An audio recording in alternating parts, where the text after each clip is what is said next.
Brought to you by WikiVidi.com. Chuck Berry. Charles Edward Anderson Berry was an American singer-songwriter, musician, and one of the pioneers of rock and roll music.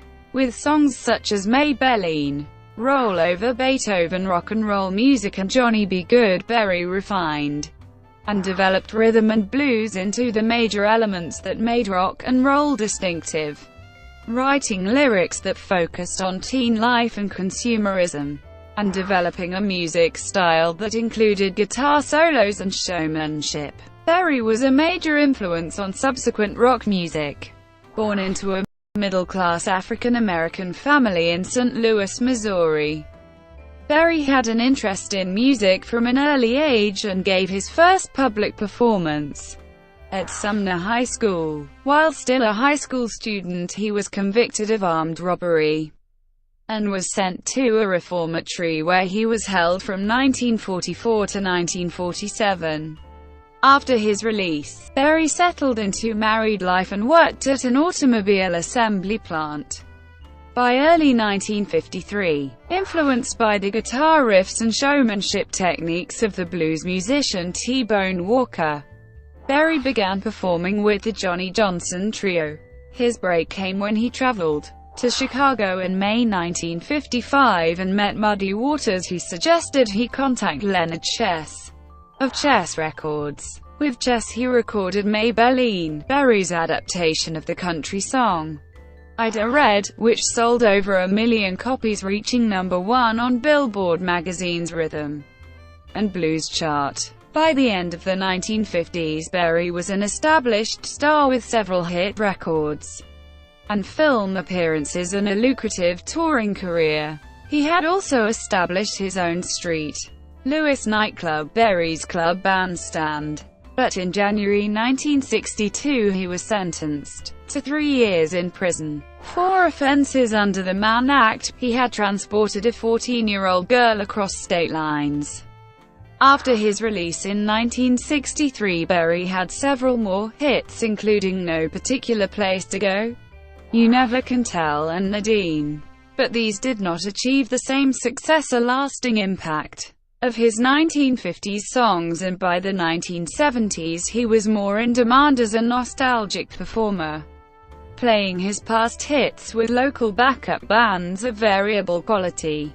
His insistence on being paid in cash led in 1979 to a 4-month jail sentence and community service for tax evasion. Berry was among the first musicians to be inducted into the Rock and Roll Hall of Fame on its opening in 1986. He was cited for having laid the groundwork for not only a rock and roll sound but a rock and roll stance.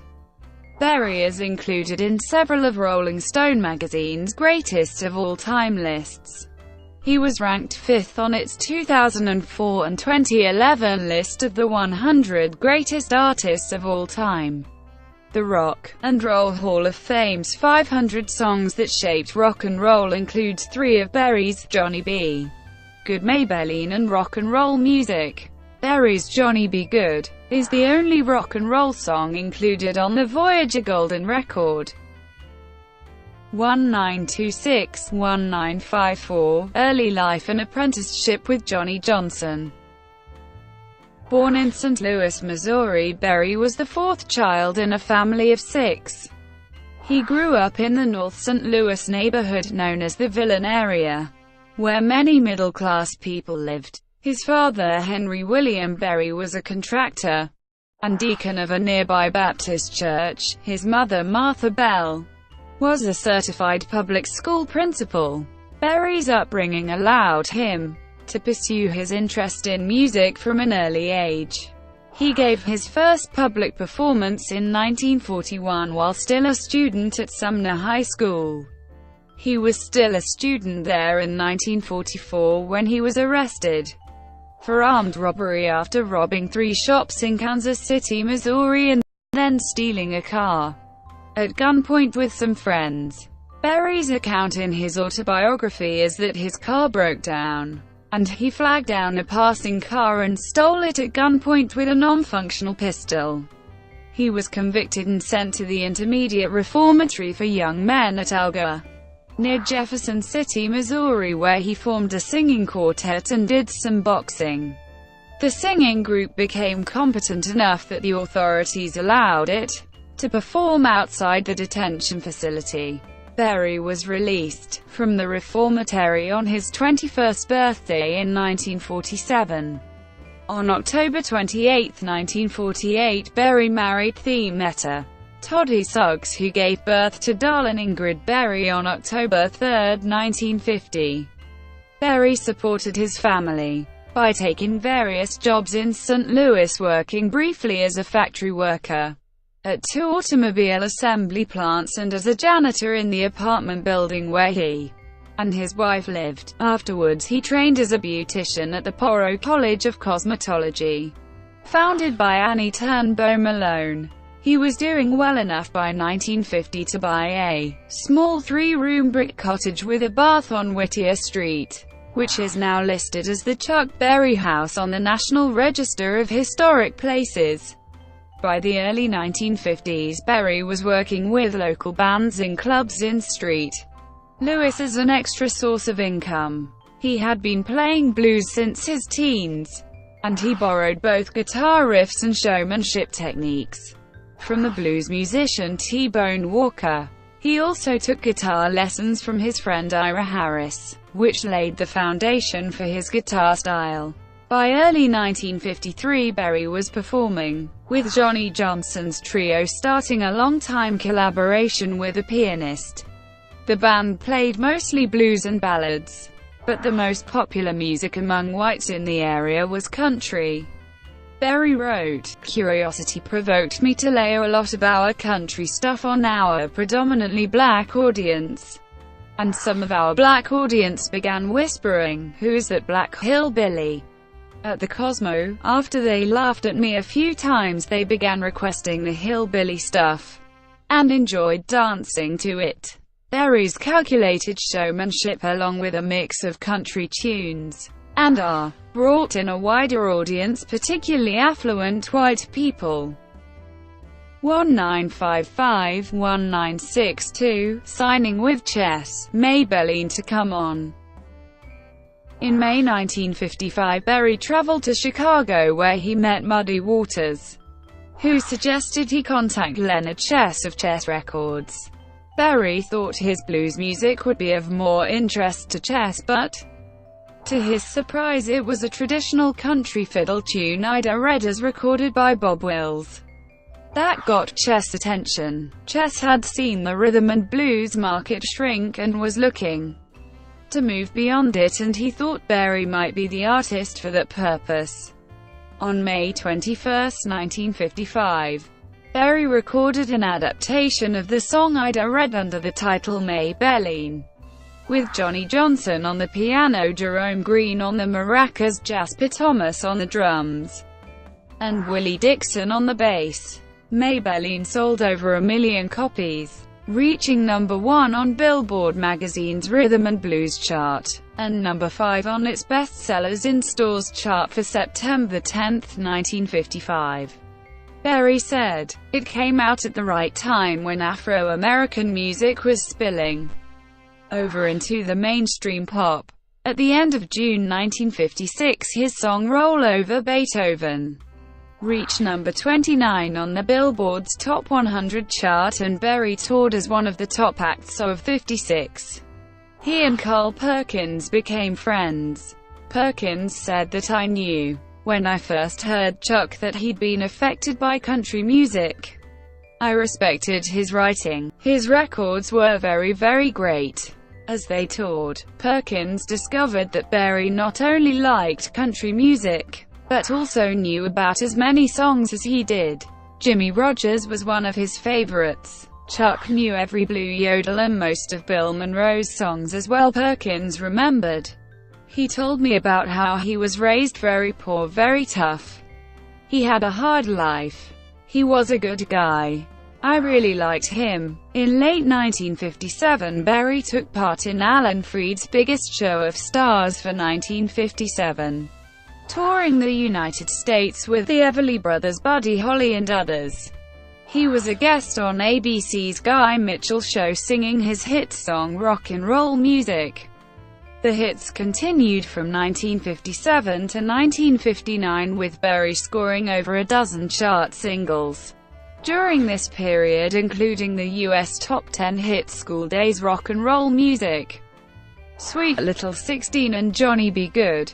He appeared in two early rock and roll movies, Rock, Rock, Rock, in which he sang You Can't Catch Me, and Go, Johnny Go, in which he had a speaking role as himself and performed Johnny B. Goode, Memphis, Tennessee, and Little Queenie. His performance of Sweet Little 16 at the Newport Jazz Festival in 1958 was captured in the motion picture Jazz on a Summer's Day. By the end of the 1950s, Berry was a high-profile, established star with several hit records and film appearances and a lucrative touring career. He had opened a racially integrated St. Louis nightclub, Berry's Club Bandstand, and invested in real estate. But in December 1959, he was arrested under the Mann Act after allegations that he had had sexual intercourse with a 14-year-old Apache waitress, Janice Escalante, whom he had transported across state lines to work as a hat-check girl at his club. After a 2-week trial in March 1960, he was convicted, fined $5,000 and sentenced to 5 years in prison. He appealed the decision, arguing that the judge's comments and attitude were racist and prejudiced the jury against him. The appeal was upheld and a second trial was heard in May and June 1961, resulting in another conviction and a 3-year prison sentence. After another appeal failed, Berry served 1.5 years in prison from February 1962 to October 1963. He had continued recording and performing during the trials, but his output had slowed as his popularity declined. His final single released before he was imprisoned was Come On. 1963-1969, Nadine, and moved to Mercury. When Berry was released from prison in 1963, his return to recording and performing was made easier because British invasion bands, notably the Beatles and the Rolling Stones, had sustained interest in his music by releasing cover versions of his songs, and other bands had reworked some of them, such as the Beach Boys' 1963 hit Surfin' USA, which used the melody of Berry's Sweet Little 16. In 1964 and 1965, Berry released 8 singles, including 3 that were commercially successful, reaching the top 20 of the Billboard 100. No Particular Place to Go, You Never Can Tell, and The Rocking Nadine. Between 1966 and 1969, Berry released 5 albums for Mercury Records, including his first live album, Live at Fillmore Auditorium, in which he was backed by the Steve Miller Band. While this was not a successful period for studio work, Berry was still a top concert draw. In May 1964, he had made a successful tour of the UK, but when he returned in January 1965, his behavior, perhaps influenced by the injustice of his prison experience, was erratic and moody, and his touring style of using unrehearsed local backing bands and a strict non-negotiable contract was earning him a reputation as a difficult and unexciting performer. He also played at large events in North America, such as the Schaefer Music Festival in New York City's Central Park in July 1969, and the Toronto Rock and Roll Revival Festival in October. 1970-1979, Back to Chess, My Ding-a-Ling to White House concert. Berry returned to Chess from 1970 to 1973. There were no hit singles from the 1970 album Back Home, but in 1972 Chess released a live recording of My Ding-a-Ling, a novelty song which he had recorded in a different version as My Tambourine. on his 1968 LP From St. Louis to Frisco. The track became his only #1 single. A live recording of Reelin' and Rockin', issued as a follow-up single in the same year, was his last top 40 hit in both the US and the UK. Both singles were included on the part live, part studio album The London Chuck Berry Sessions.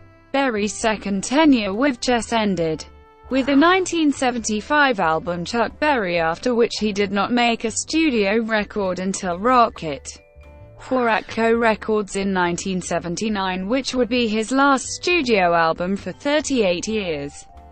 In the 1970s, Berry toured on the strength of his earlier successes. He was on the road for many years carrying only his Gibson guitar, confident that he could hire a band that already knew his music no matter where he went. AllMusic said that in this period his live performances became increasingly erratic, working with terrible backup bands and turning in sloppy, out-of-tune performances which tarnished his reputation with younger fans and old-timers alike. In March 1972 he was filmed at the BBC Television Theatre in Shepherd's Bush for Chuck Berry in concert, part of a 60-date tour backed by the band Rocking Horse. Among the many band leaders performing a backup role with Berry in the 1970s were Bruce Springsteen and Steve Miller, when each was just starting his career. Springsteen related in the documentary film Hail, Hail, Rock and Roll that Berry did not give the band a set list and expected the musicians to follow his lead after each guitar intro. Berry neither spoke to nor thanked the band after the show. Nevertheless, Springsteen backed Berry again when he appeared at the concert for the Rock and Roll Hall of Fame in 1995. At the request of Jimmy Carter, Berry performed at the White House on June 1, 1979.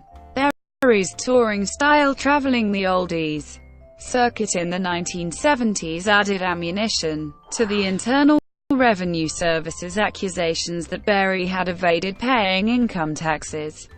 Facing criminal sanction for the third time, Berry pleaded guilty to tax evasion and was sentenced to 4 months in prison and 1,000 hours of community service, performing benefit concerts, in 1979.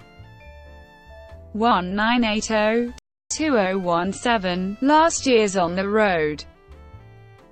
Berry continued to play 70 to 100 one-nighters per year in the 1980s, still traveling solo and requiring a local band to back him at each stop. In 1986, Taylor Hackford made a documentary film, Hail, Hail, Rock and Roll, of a celebration concert for Berry's 60th birthday organized by Keith Richards, Eric Clapton, Etta James, Julian Lennon, Robert Cray and Linda Ronstadt among others appeared with Berry on stage and in the film. During the concert, Berry played a Gibson S355, the luxury version of the S335 that he favored on his 1970s tours. Richards played a black Fender Telecaster Custom, Cray a Fender Stratocaster and Clapton the same model that Berry used on his early recordings. In the late 1980s, Berry bought the Southern Era restaurant in Wentzville, Missouri. In 1990 he was sued by several women who claimed that he had installed a video camera in the bathroom. Berry claimed that he had the camera installed to catch a worker who was suspected of stealing from the restaurant. Though his guilt was never proved in court, Berry opted for a class action settlement. His lawyers said he had been a victim of a conspiracy to profit from his wealth.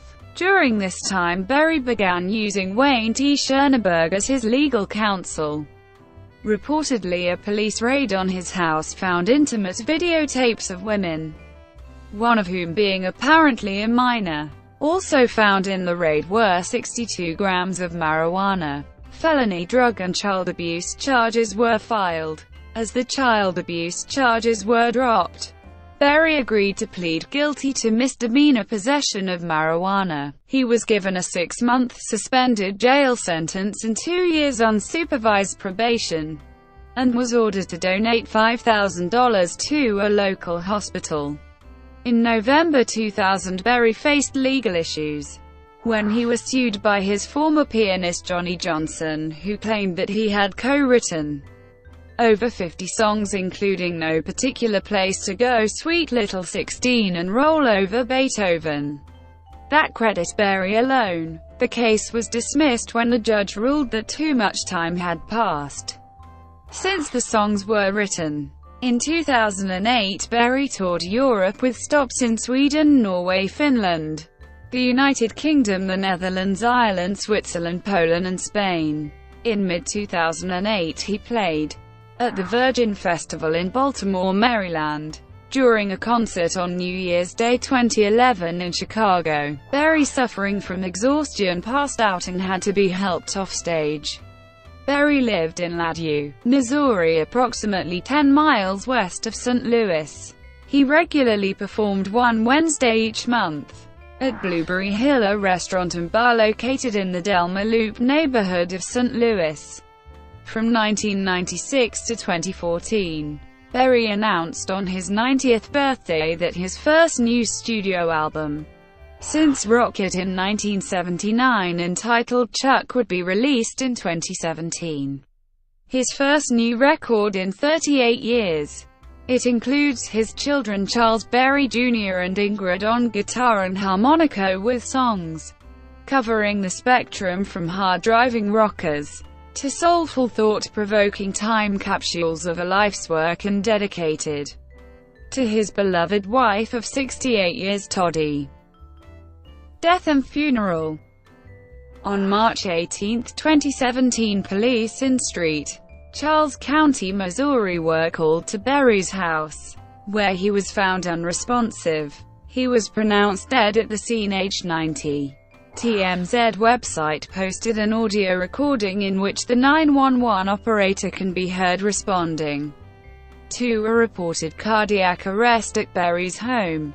Berry's funeral was held on April 9, 2017, at the pageant in Berry's hometown of St. Louis, Missouri. He was remembered in rock and roll style, with a public viewing by family, friends, and fans in the pageant, a music club where he often performed, with his beloved cherry red guitar bolted to the inside lid of a coffin, and with flower arrangements that included one sent by the Rolling Stones in the shape of a guitar.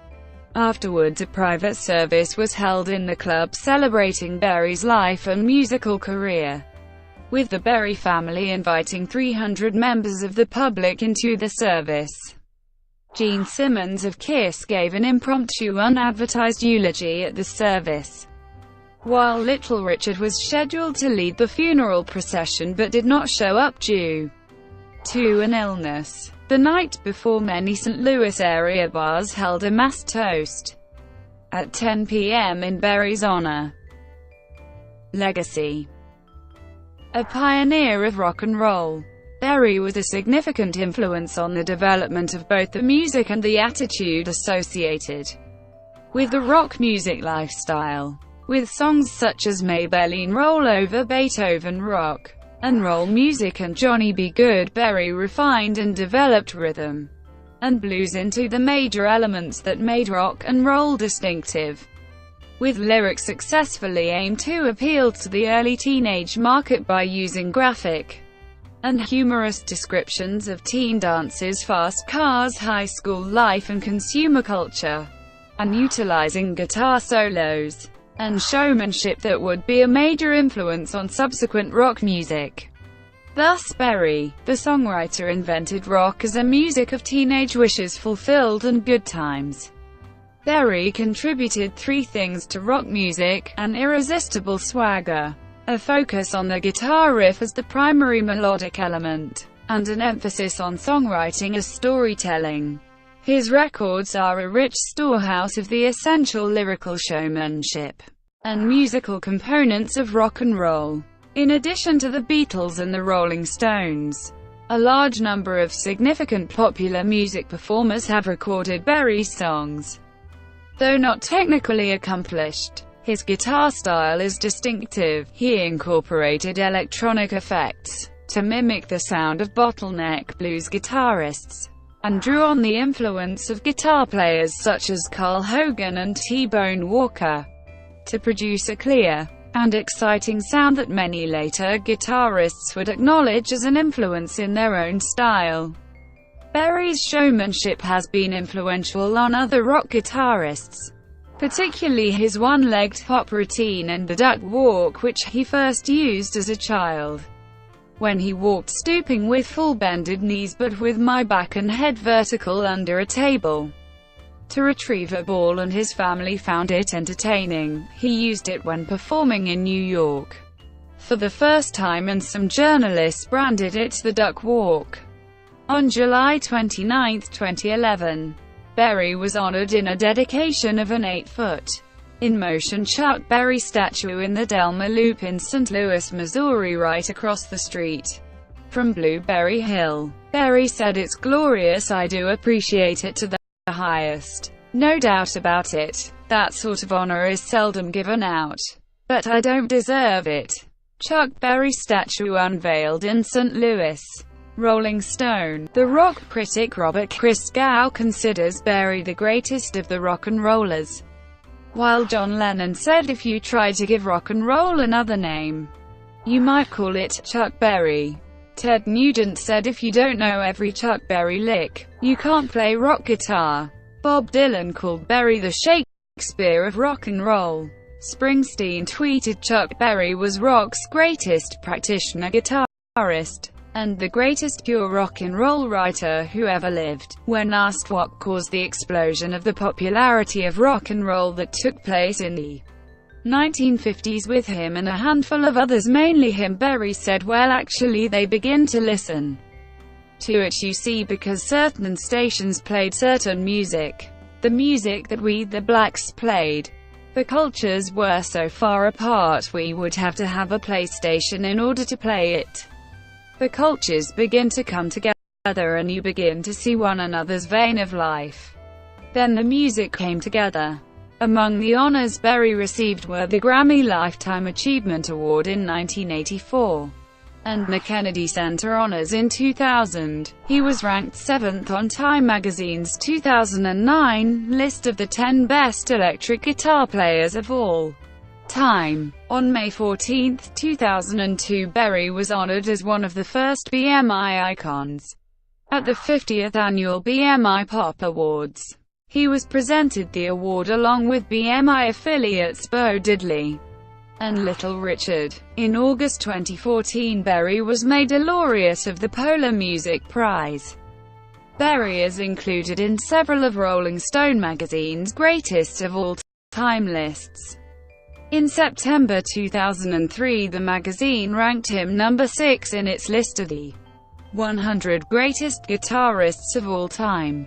In November, his compilation album The Great 28 was ranked 21st in Rolling Stone's 500 greatest albums of all time. In March 2004, Berry was ranked 5th on the list of The Immortals' The 100 Greatest Artists of All Time. In December 2004, 6 of his songs were included in Rolling Stone's 500 Greatest Songs of All Time. Johnny B.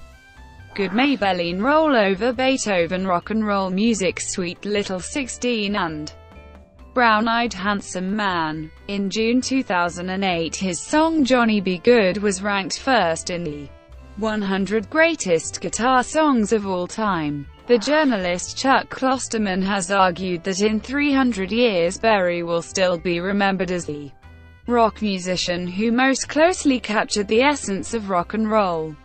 Time magazine stated, "There was no one like Elvis. But there was, definitely, no one like Chuck Berry." Rolling Stone magazine called him the father of rock, and its attitude, even as he battled racism and his own misdeeds all the way.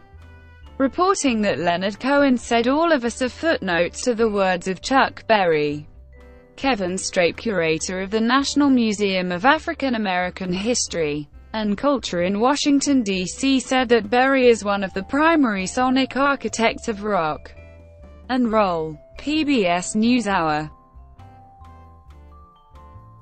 Brought to you by WikiVidi.com. Would you like to know more?